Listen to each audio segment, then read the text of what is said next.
everybody, my name is Hannah and this is Pepper and Pine, and today I want to share with you some supplies for a new Waldorf teacher for grade 1. These supplies would also work for grade 2 and 3 and 4, but they're especially useful for the early elementary years for a Waldorf teacher. Now, these things were requested from a child's dream. I requested them to gift to a new Waldorf teacher. So a child's dream has provided all of these things to me for free, and then I am giving them to a new Waldorf teacher who has been a teacher for many years, and this is her first year embarking on the Waldorf journey of being a Waldorf classroom teacher. So I'm really excited to be able to gift her these things on behalf of a child's dream. Now, these are all things that I have used in our homeschool. There are far more things that you could use in a grade 1 Waldorf classroom, like chalk, and of course you're going to need made lesson books and things like that. So those are additional things that I think would be necessary for grade 1. I do have a complete video for all of the resources that I think are suitable for grade 1. That is linked down in the description box below. But I went ahead and I got a few things here, actually several things that I thought would be helpful for this new Waldorf teacher who happens to be my sister. Okay, so let's dive into these materials. Now, because I requested these things at the start of the school year, there were a few things that were not in stock, and I want to show you the things that we're waiting on and why they're included in the supplies for grade 1. Okay, first I want to show you how gorgeously this is all packed. These are all from a child's dream, and these are mostly things that I think a teacher can use in order to enhance the classroom, either with things that can be used for pretend play, for circle time, for storytelling, for the nature table. I think all of these things kind of add to the classroom and make it charming and engaging for the students. Okay, so the first thing I want to show you are these play silks, and actually these are cotton. Let me move this box below. Oh, that box is super heavy, has so many wonderful things. Cannot wait to share them all with you. Okay, so the first thing I want to show you are, this is by Sarah's Silks, and these are cotton play cloths. So if you have ever had the silks or have considered getting them, they are really pricey, and in my experience with a lot of play, they can tear over time. They are not the most durable when it comes to pretend play. My daughter has played with them just fine. With my sons, we ended up with some tears. So just wanted to give you that experience that I've had with the silks. We still have almost all of Sarah's silks in the silks in all the rainbow of colors. They are gorgeous. They're wonderful for pretend play. And then this new product that I think was only launched a few years ago are the cotton they're play cloths, but they're made out of cotton. So this is a really great alternative in the sense that they are more affordable, they are larger, and if you were vegan and wanted to move away from animal products, then this would be a really good option for you. Okay. Let's move on. We have felt, and these are absolutely gorgeous. Let me pull out all the colors that I picked out for this new Waldorf teacher, my sister. Okay, so the first thing I want to show you, my absolute favorite color pack. This is the fall collection. It comes with these really beautiful rich colors, of course, in the traditional fall colors that you would expect, these rich gorgeous greens and this plum lavender and the blues, and then finally this rusty red here in the back. So beautiful. This is my absolute favorite felt collection. Now I want to give you a word about the felt that you'll find at a child's dream. All of it is 100% wool felt, and you'll find different thicknesses and different dyes, like different colors. Like these are, I don't know the dyes that are used for these, but my new favorite one is the plant dyed felt. I don't think it's as strong as this one. This is the Holland Felt. There's also the Merino Felt, and then the really thick kind. And You can buy by the yard, and then these are the squares. And I find these to be so wonderful for so many projects. We've used them for stitching projects. We use them for our peg dolls and our finger puppets. And also, if you're not ready to cut into one of them, they make great landscapes for your pretend play.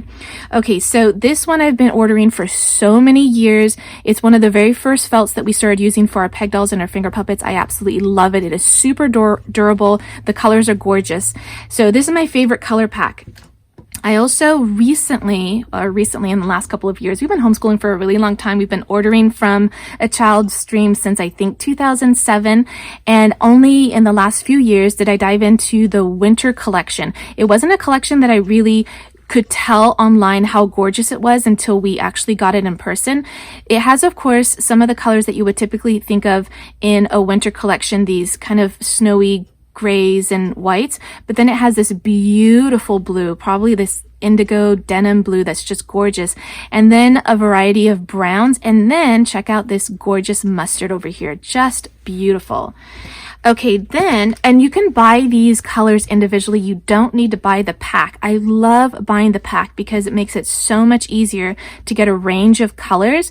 They're divided up into, I think I saw 5 different collections. This is the fall, winter, summer, spring, and they have a Christmas one that has the traditional Christmas colors. And then of course you can just buy them individually in small squares by the yard. So you have a lot of options when it comes to this felt. Okay, this one is the summer collection. You can see these really bright, pure rainbow colors. They're just so gorgeous. And then you also have the spring colors, which are this softer palette and, you know, more of the pastel colors. And this is also a really beautiful palette. Okay, so these are so versatile. This will last her for ages. She'll make so many wonderful things with this, I'm sure. So let me show you some of the things that you can use your felt for. Okay, so I'm going to pull these ones out. And these ones. I'm also going to pull out this and the silks, and I'm going to show you one more thing,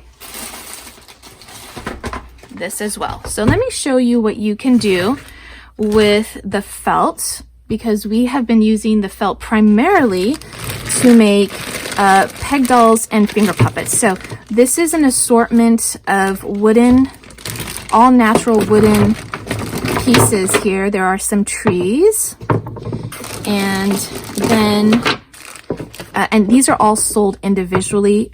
Well, you can buy the trees individually, and then you can buy the peg dolls, and they come in different quantities. So these are the smallest ones. They're the bunting baby ones. And then we have an assortment of the peg dolls. So let me show you one in each of the different sizes.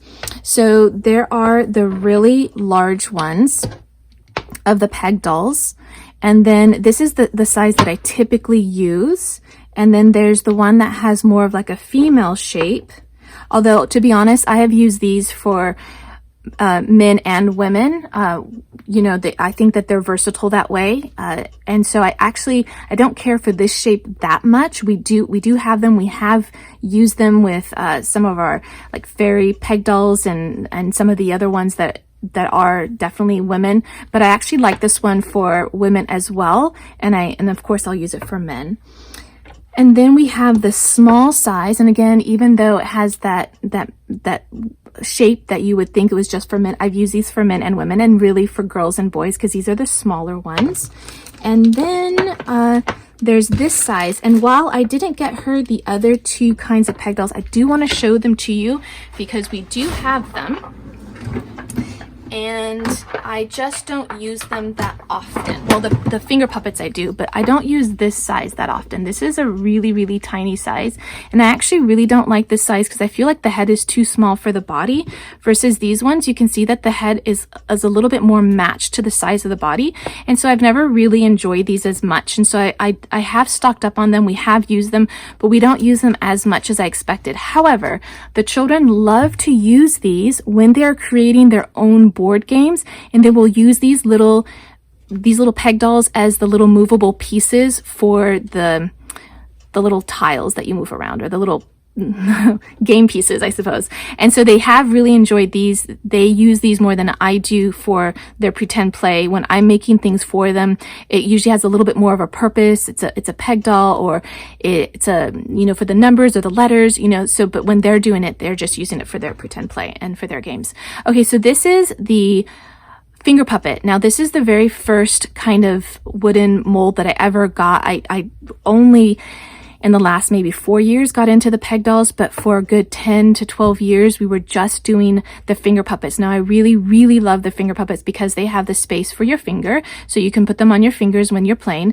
They are a little bit larger than the peg doll, which I also like as well. And, I think there was one more reason why I like them, and now it slips my mind, but we primarily use these ones, and I do like them a lot. They are a little bit harder to find. Peg dolls are really easy to find, and so if all you can get are the peg dolls, then you're in luck because you can do so much with them. Okay, so we also recently, and when I say recently, again, because we've been homeschooling for so long, it's like in the last few years, we got some of the trees, and I really, really love the trees because you can leave them all natural and it's completely fine. The children will get so much play out of them just being all natural, but I have painted them for my daughter, and I'll tell you something, she does like them painted, but I feel like when they're unpainted, I painted one, I think, to make it look like it was winter, it was kind of snowy. One had, and that wouldn't, these are supposed to be pine trees, so it's not likely that they would be brown, but I did paint one brown as though the leaves were falling. And then we had some that were green. And to be honest, I feel like when you leave them unpainted, the children they use their powers of imagination more in order to create those different scenes. And if it was a painted tree to make it look like the winter, and then they're imagining the summer, they're not likely to go for that painted tree that looks like it's the winter. So while I do sometimes like to paint them, I do encourage you to try leaving them unpainted and see how the children enjoy their play. Now, if you decide you want to paint your peg dolls, I have been using the Lyra opaque watercolor paints for many years. And what I like about these paints is that they are watercolors, and so you still get to see the grain of the wood, but they are opaque. And so with several coats, you won't be able to see too much of the grain, but you still, if you just do like a couple of coats, you're still going to get a really beautiful color. And let me just show you one that my daughter painted many years ago. You can still see the wood grain a little bit coming through, and then you can still see that it's a nice rich color. So these paints are wonderful for painting peg dolls. You can also, of course, use it for other watercolor activities. However, for grade 1, for watercoloring, if you're going to be doing this with the students, you're likely to use the Stockmar watercolor paints, and I'll show you those a little bit later. That happens to be the one that we're using right now with our homeschool, but these ones are really great for painting the peg dolls. Now, you could just paint them and leave them as they are, or you could glue on some felt, and you could still have some paint, but initially I would only make mine with felt and yarn. And so I pulled out this yarn. This yarn actually is for teaching grade 1, basic knitting. Knitting is an activity that you're going to find in grade 1 for handwork. However, I really, really like the Lamb's Pride bulky yarn for hair for my peg dolls and my finger puppets. And so you can completely paint them entirely, or you can add some hair using yarn and their outfits with the felt. This is red, but it does come in the entire color range, from the ones that you might consider for animals, like all the heathered colors and the browns and the whole variation of the tans, and then tan, brown, and taupe and things like that. And then, of course, it has all the colors of the rainbow, which I was looking to get from my sister, because the rainbow ball is also an activity, a handwork project that you would typically find in grade 1, maybe even in grade 2 in a Waldorf school. But they were out of the colors when I ordered these, but I'm sure they're back in stock now. So A Child's Dream, it carries the whole rainbow of colors, the nice, bright, pure rainbow colors. They're not the heathered colors. they're not, say, the in-between tones, you know. I don't know how to explain them other than to say that there's more gray and black in the color rather than the more pure color. But they also carry the colors that are great for making knitted animals and for hair color for finger puppets and hair color for dolls as well. So that is something that she'll be using for grade 1. I did not get her knitting needles because we made knitting needles together, and you can find that tutorial link down in the description box below. I have tons of videos for grade 1, and that complete playlist is also in the description box below, so you can tap on that link and head to all the different projects that we've done over the years in grade 1 and all the materials that you're likely to find in grade 1. Okay. I also did get her some silks as well. These silks are a little bit smaller than the cottons. They are so gorgeous. Just the way they interact with the light and they shimmer, it's so beautiful. You can see that they are just gorgeous, but they, with my kids at least, they don't just use them delicately on the floor. They would tie them up, and they would put bean bags in here and then throw them around. So eventually some of them did get ruined. So for my sister, I did get her some colors that I thought would be suitable for her nature table. So I thought the blue would be really nice for winter or for spring and summer. And then I also got this gorgeous kind of like an in-between a rose and a red. It's so gorgeous, and I thought that would also be good for most of the seasons as well, if she wanted to put them on her nature table or just have the children play with them. Or what I love to do too, may I borrow that one for 1 second? What I love to do too, and I don't do this often, I did this when the kids were really young, but I haven't done this in a while. Maybe there's something that you're going to be using for the day in your homeschool or in your school, and you want to make it special. You want the children to know that there's something really special here for them. So the silk itself is really luxurious and special, and what's underneath is really special. And as you start the day and say, you know, children, I have something here for us to do today, it's very special, and they might want to guess, oh, what is it? What's underneath the silk? Tell us what it is. And then you might tell a story like, oh, you know, the other day I was walking to school and I saw this magnificent tree, and I don't remember seeing it before, but all of a sudden it was there in between the street and the sidewalk on that little narrow path that has just a little strip of grass, and all of a sudden I saw this beautiful tree tower up above me. And something like that just really draws the child in, and it's so simple, and it could be anything. So in the past, I had some of the things that we would have in our opening activities in a little bag, and the children would touch it and move it around and try to guess what it was. And when they would open it up and see, like, oh, it's a bit of beeswax, and then they would play with it while we would do our reading or something like that. So anyway, there's plenty of possibilities, especially when they're just these materials that are open-ended. There are lots of possibilities for what you can do with it. Now, all of the materials that I'm showing you today are things that we have previously purchased and used in our homeschool, except for this. This is a little gnome kit, and it looked so adorable, I decided to get it for her. Now, in our homeschool, we kind of move away from gnome mythology. We will have little finger puppets and peg dolls that have like the gnome hat, and we will call them gnomes, but we kind of move away from the whole gnome mythology. However, because she's going to be in a Waldorf school, and that's really popular in the grade 1, 2, and maybe even 3, I decided to get her this kit. It looks adorable. I've never used this kit. I don't want to open it up for you right now to show you what comes inside, but it comes with all the things that you need in order to make this adorable little gnome.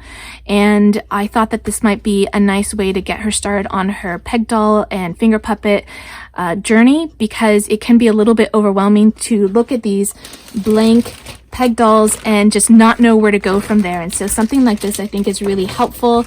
I do have a lot of tutorials, but I really encourage you to kind of tap into your own way, your own style, and see what comes from that. If we're seeing a lot of what other people are doing, sometimes that becomes our style, and we don't get an opportunity to see, well, what would I have created had I not seen what other people had done? So in most cases, I'm like, don't do the kits. But I recognize that sometimes a kit helps you just establish yourself. You get the idea, and then you can be creative beyond that. Okay, let us continue. Oh, this box is still quite heavy. So let me take you to some of the things that you're going to typically find in grade 1, because I definitely want you to see some of the things that, ooh, gosh, they're all packaged so nicely. I don't remember some of the other things that we got. So I am going to put these things aside here so that we can dive into them. But I definitely want to show you the things. Oh, that one's heavy. I believe those are books. I definitely want to show you the things that you definitely need for grade 1. And that would be your Stockmar watercolors. These are concentrated watercolors. They come in sets of 3 or 6, and I recommend just doing the set of 3. And I believe the set of 3 comes with the lemon yellow, ultramarine blue, and the carmine red. And then the other colors that you can get are this vermilion, which is like an orange color, the Prussian blue, which is one of my favorite blues, and my favorite golden yellow, called golden yellow. I love the range of yellow to golden yellow to rich orange red, and then to like a burnt red. It's my favorite color combinations. You can see them here, and you can see that I was so pleased that at least the red yarn was in stock. Okay, so when you're starting out with the young students, you're only starting out with the 3 colors anyway, and actually you're only starting out with the 1 color to begin with, the primary colors, and you're moving through them and you're creating your secondary colors. These are going to have a different base color, so they're going to look different. If you mix, say, the Prussian blue with the yellow, you're going to get a different green than if you mix your ultramarine blue with the yellow. You're going to get like I think a lighter versus a more turquoise green. I can't remember exactly, but you are going to create different secondary colors. Okay, so this is definitely something that you're going to find in grade 1. You're going to have your watercolor paper, which I can't remember. I think it's maybe with the books. And the other thing you're going to need is a paintbrush, and I'm guessing this is the paintbrush, but I cannot remember. Let's go ahead and take a look. Yes, it is. This is the paintbrush, and this one is gorgeous, and it is pricey, but it is super gorgeous. And this is the kind of paintbrush you're going to want for grade 1. So let me tell you a little bit about this paintbrush and why you want a paintbrush that's similar to this. I just want to show you the ones that we've had for years and have gotten a lot of wear and tear. And you can see that they're still like in just amazing condition. So the things that are different about this paintbrush versus some of the other ones you're going to find is, number 1, you're going to find the all natural bristles. And these are wonderful, but actually they're not my favorite. However, if you're in a Waldorf school, then I would suggest that you stay as closely to what's the accepted materials versus straying into some of the things that are, I don't want to say questionable, but just not traditional. So the all natural materials are what we're striving for. However, I really do like the synthetic bristles because they hold their shape really well. I've had this paintbrush and I have really misused it, and it has stayed in really good condition for probably 12 years.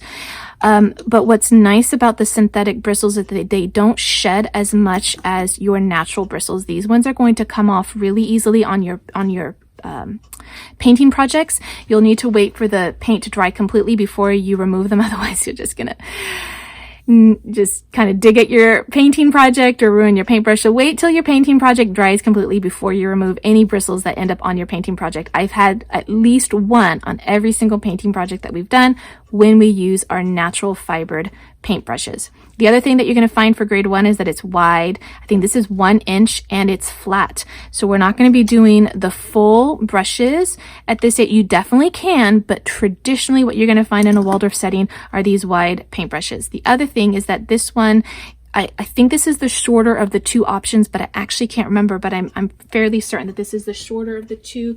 Let me see if I have one that's longer.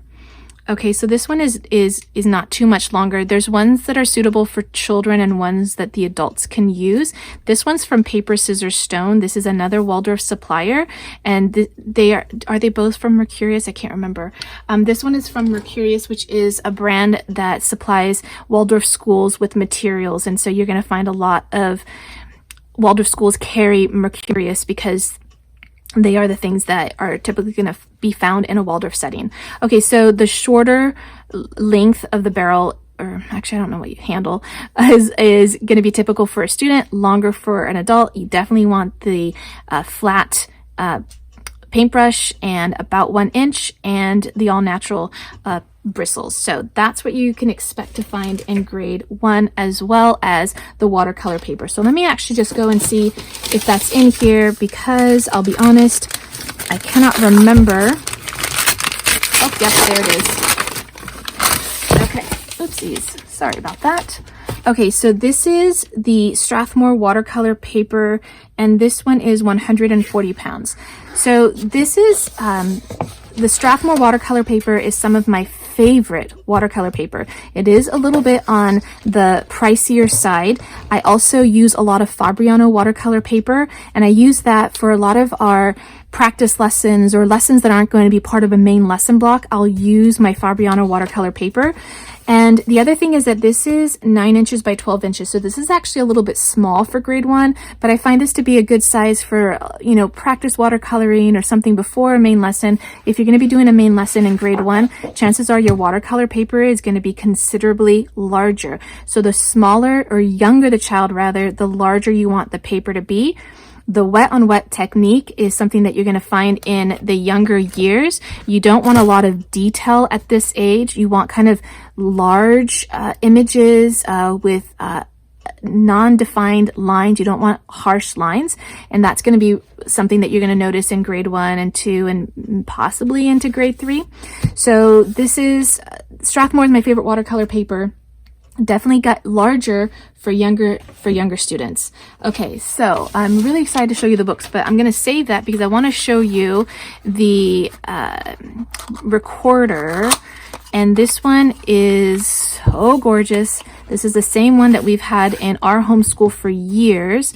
And I'll tell you, I've never actually taught the children the proper way to use them. They've always just played around with them, and that's kind of a sadness on my part that they never got music lessons the way that I hope that they would.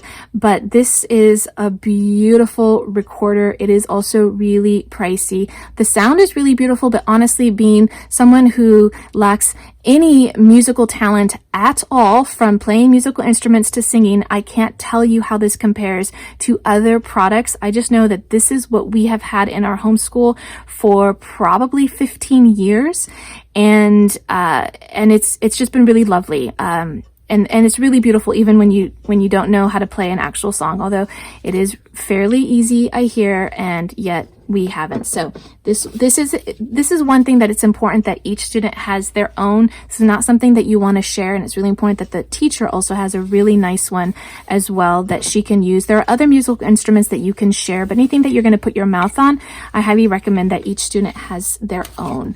Okay, so what was out of stock when I purchased this, or requested this, that I know is in stock now, is the music book that comes along, or it doesn't have to come along with it, but there's a music book that's really simply written. I believe it's by David Darcy, and he has written one that's just suitable for the younger years. And so that one was out of stock at the time, but I think it's in stock now. So if you are new to Waldorf education, haven't ever touch the musical instruments and don't know where to start, that's a great book to start. I'm definitely going to put that link down in the description box below so that you can find that product, since I'm not showing it today here with you. Okay, the next thing I want to show you are the Stockmar Beeswax, modeling beeswax. I just had to smell them because they are so amazing. So I actually went to a Waldorf school when I was a child. We lived in a little city outside of Paris, France, and there was a little Waldorf school there that we all went to. And whenever I smell the beeswax, it takes me right back to my kindergarten and first grade classroom, because the smell is just it's so beautiful. It's so wonderful. They might have changed the smell a little bit over the years, but it's enough to take me back to my classroom. So amazing. Okay, so let me tell you about the beeswax. It comes in the really beautiful colors. This is the smaller of the packs. They do have a larger one. They also have beeswax that's thinner than this that you can use for other projects. This is really great for children, especially kinesthetic learners or ones that don't seem to be able to sit still or focus. Give them a little piece of wax. It starts to warm up and melt by the heat of your hands. They can form little things and do little hands-on manipulations and stay focused in the process. If you don't have beeswax, you can use clay. You can even use Play-Doh.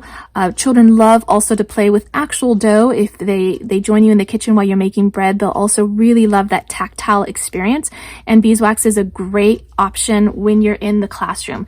The only thing that I want to say about this is that I had a few students, my children, who really, really needed beeswax or something to play with while they were doing lessons, but a lot of times little bits will fall all over the place, and you can tell by where my children sat in the schoolroom which ones use wax, because every now and then a little piece would fall on the carpet and then just get embedded in the carpet. I know there are ways to remove it. We never have.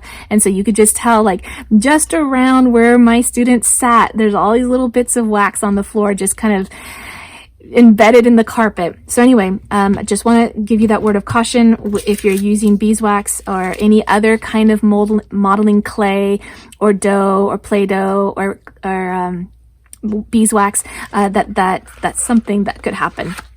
This is fantastic for even younger students. You're going to find this in kindergarten, first grade. You're going to find it throughout all the grades. And definitely, if you're having an issue with a child who just needs something, imagine like fidget spinners of a few years ago. This is a really great alternative. And also then you're making something from it. You're not just fiddling with your hands, but you're actually creating something, which is also a really important skill for the children. Okay, so let's open up some of these things before we dive into the books, because I'll be honest, I can't remember what I got. Yes. Okay, so that must be what's in this one as well, and this one. Okay, now I can't remember how many I got her. Well, let's go ahead and open them up. Okay, so one of the things that was out of stock was the holder for these paint jars. So these are paint jars for the watercolor paints, and at A Child's Dream, they carry a really beautiful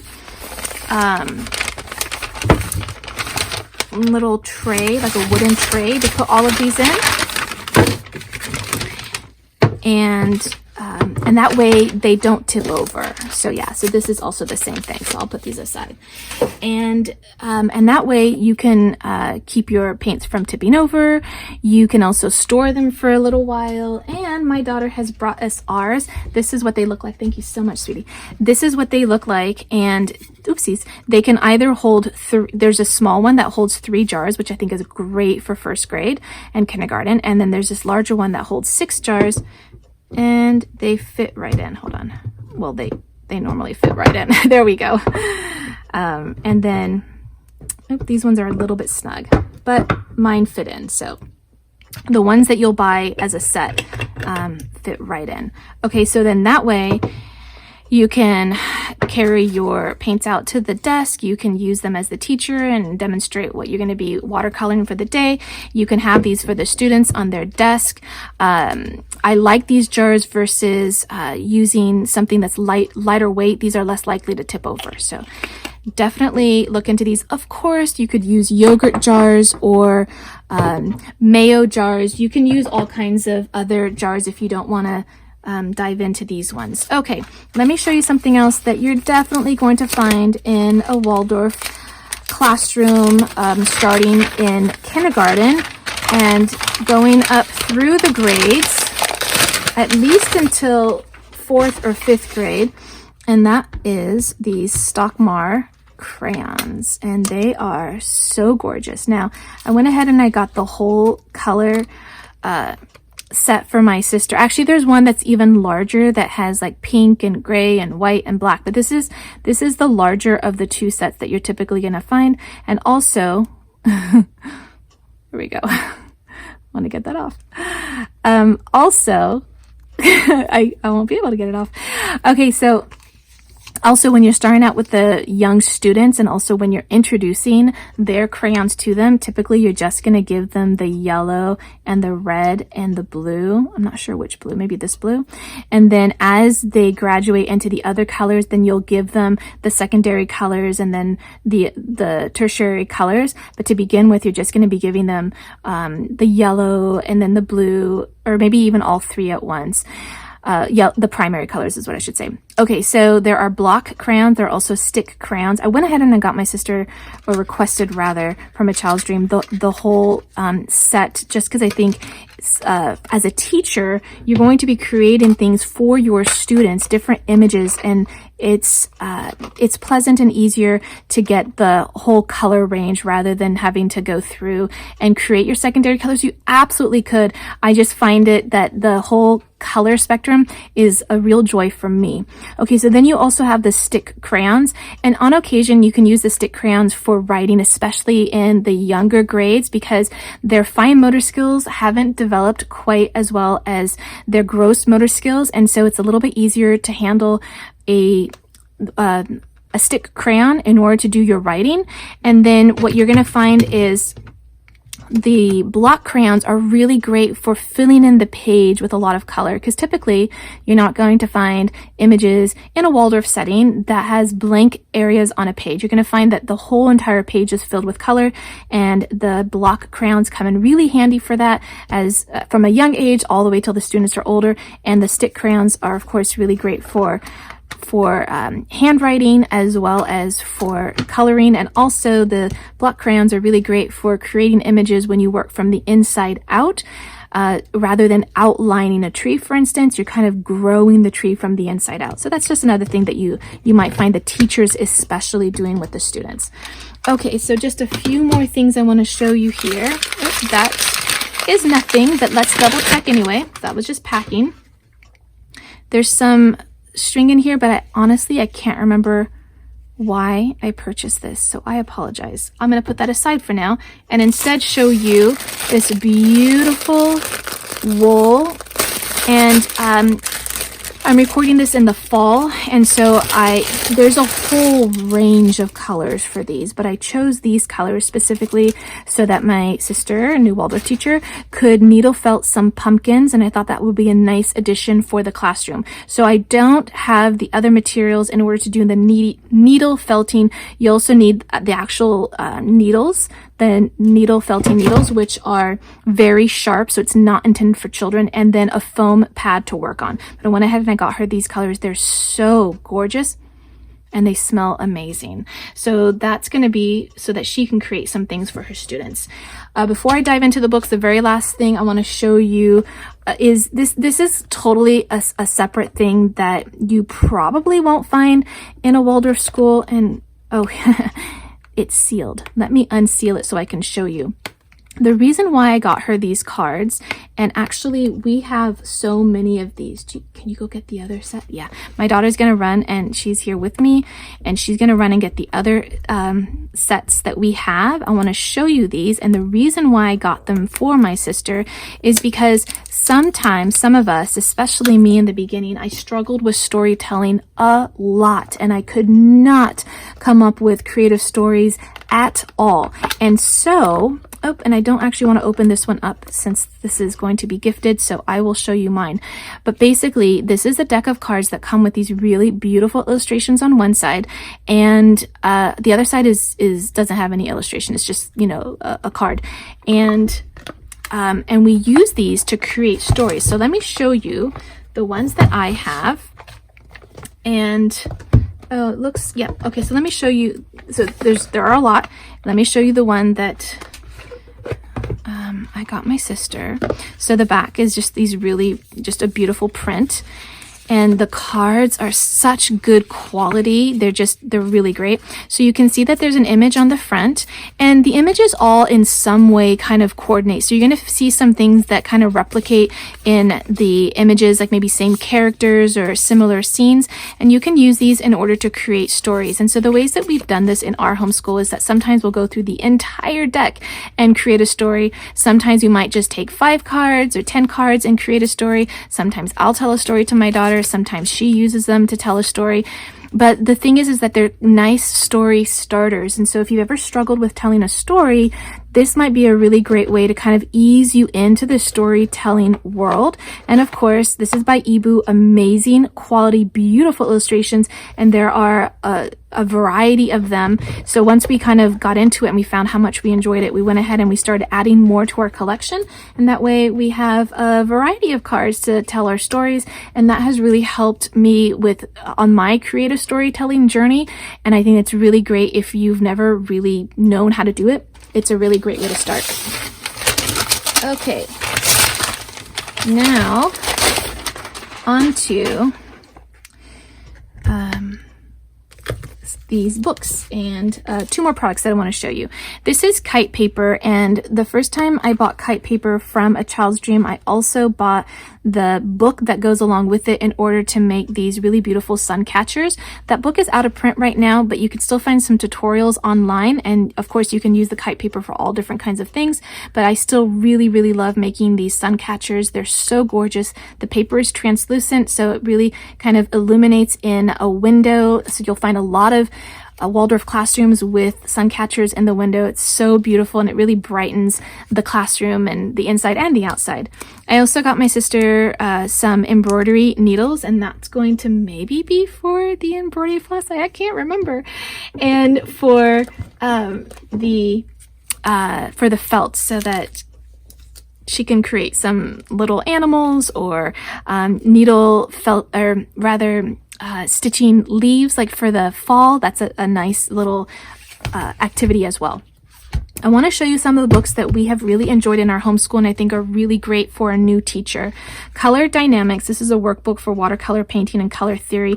I found this book to be really helpful for us when we were exploring the primary, secondary, tertiary colors and different watercoloring techniques. I have a complete course using this book as inspiration, where I've gone through these different ideas with my daughter, who at the time was, I think, 8 years old. So if that's of interest to you, you can find that link down in the description box below. But I do really like this book. I think it's really great for someone who wants to embark on some more watercoloring from the Waldorf perspective, because the intro gives a lot of details and information on what materials you're going to need and how to use them, and the principles behind Waldorf education, and why do we do wet on wet watercoloring. So I think that's a really great book to use. It's by Angela Lord. She's also written a number of form drawing books. This one is phenomenal. I highly recommend you add this book, or at least form drawing, into your homeschool, whether you do a Waldorf inspired homeschool or not. Form drawing is so therapeutic and so good for the hand-eye coordination and developing the fine motor skills that are needed for print and cursive writing later on. I highly recommend adding this into your lessons, and you can start with these really basic ones, and then you can get more complicated ones that can coordinate with pretty much every subject out there. I highly recommend adding this book. It's super gorgeous as well. You're just going to get lost in it. It's so beautiful. I also have a number of videos inspired by this book on different lessons that we've done. You can find them here on YouTube, and that link is also down in the description box below. Okay, so the next book the last book I want to show you, the last 2 things I want to show you, LMNOP, and all the letters A to Z. The illustrations are by Bruce Bischoff, and that is the person who has illustrated the live education Waldorf curriculum. And so these illustrations you're going to find in the live education curriculum, and then the poems are by Howard Schrager, I think you pronounce his name. And so this is really wonderful for grade 1 if you are at a loss on how to bring the letters to life through illustrations and poems. This is going to be such an important resource for you, along with a book on the fairy tales. So if you're looking to create your own Waldorf inspired curriculum, I highly recommend this book, as well as a book of fairy tales, as well as everything else that I've shown you here. It's a good start on how you can create your own Waldorf inspired environment and classroom and educational model. These are the things that can help you. Of course, the live education Waldorf curriculum is one that we've used for many years and is the default curriculum that I use, and it's one that my sister is going to be using in her classroom as well. But the teachers do need to bring a lot of their own experiences to the stories and to their education and to their teaching rather. And so this is a nice resource, as well as some of the other books that I shared. This is actually, I'm not going to open it for you now, unfortunately, but I want to tell you what it is. These are all of these beautiful illustrations that are on some really high quality paper that's highly durable, and you can use them to decorate your classroom. You can definitely make your own, but having these on hand, especially if you are a new teacher and your students are coming into the classroom and you haven't had time to create the entire alphabet with the letters, this is a really great way to decorate the classroom with some high quality illustrations that are sure to delight the students.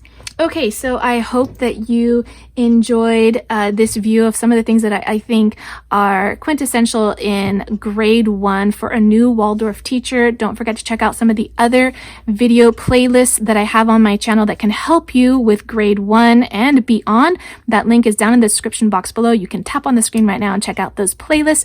Don't forget to check out the blog post that accompanies this video for more information, as well as links to all of these products. And if you want to see how our homeschool looks like on a daily basis, you can find me on Instagram at Pepper and Pine.